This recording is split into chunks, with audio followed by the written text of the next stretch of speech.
When people ask me, what does it take to be happy? I always tell them one word: progress.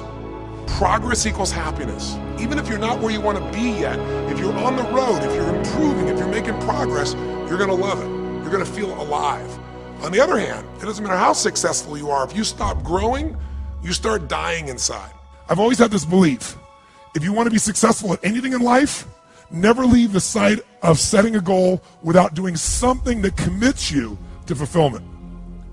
If you get, you're in state, right, when you do something. While you're in state, that's the time to commit yourself to something that makes you follow through.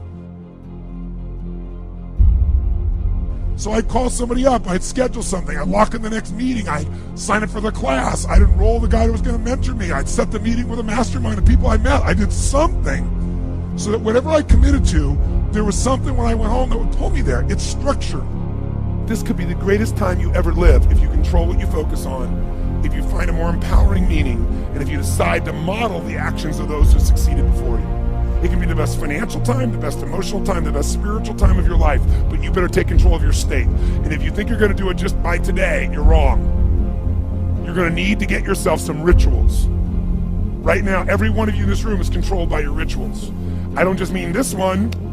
I mean every morning you get up. I know your body. I can look at your body right now and I can guess your rituals. Some of you, your rituals to work out 5 times a week, I can see it clearly. 4 to 6 times a week, it's obvious. Because you couldn't look like that if you didn't do that. Some form of workout. I don't care if it's walking, lifting, whatever. Some of you, it's obvious that lifting weights is part of it. You can see by that man's muscles.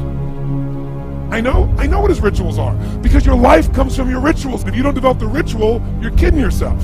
How many agree with me on this? Raise your hand and say, I.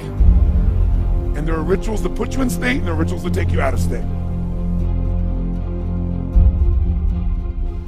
But if you've got that focus, the target, and you got the toolbox, and you're still not getting what you want, it's because you got inner conflicts. That's the third pillar. You've got to resolve your inner conflicts. Because that, as I tried to explain to you, 80% of success in anything is your psychology, and 20% is the mechanics.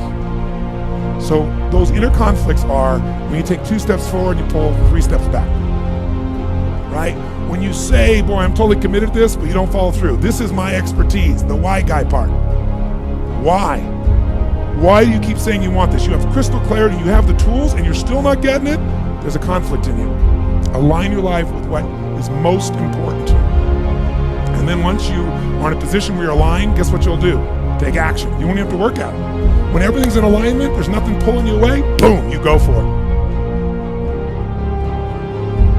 Progress comes when you tell yourself the truth and you're able to feel the uncertainty and take action anyway. The thing that stops us all is fear. It's no surprise. Fear of failure, fear of rejection, fear of the unknown, fear of not looking good. And that fear we could translate into the simple thing of uncertainty. Now, when you look at someone who's incredibly successful, you look at someone who's truly a leader in their life or in their field, the one thing they have in common is they exude this sense of certainty. Now, where's that come from? Is it inborn?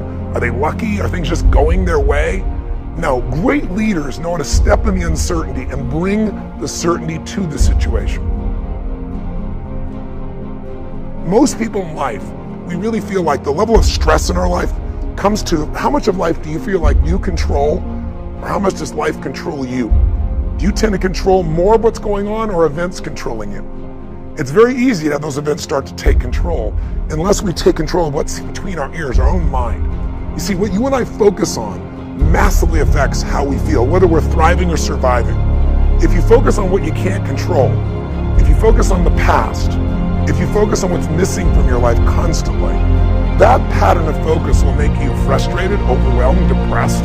It won't even matter if you're taking antidepressants. If you keep focusing on what you can't control, what's missing from your life, you're going to feel depressed still. You can take as many antidepressants as you want. Focus equals power. If you want to thrive, you got to focus on what you can control. You got to focus on the difference you can make. You got to focus on what's already in your life that you're grateful for. So you got to find a story that's going to empower you to act. A story that's going to get you to find the breakthrough. Because otherwise, with a lousy story, you'll never find the strategy, or you'll come up with a reason why it's too expensive, you can't get there, you can't access it, or you'll even get the strategy and then half-assed apply it just so you can reward your story that says it doesn't work because I tried it. Resourcefulness is the ultimate resource. And if you don't have what you want, Stop telling yourself the story because you don't have the money, you don't have the time. That's bullshit. It's because you haven't committed yourself where you would burn your boats. If you want to take the fucking island, burn your fucking boats, and you will take the island, because people, when they're going to either die or succeed, tend to succeed. But most of us give ourselves a way out, and that's why we don't have what we want.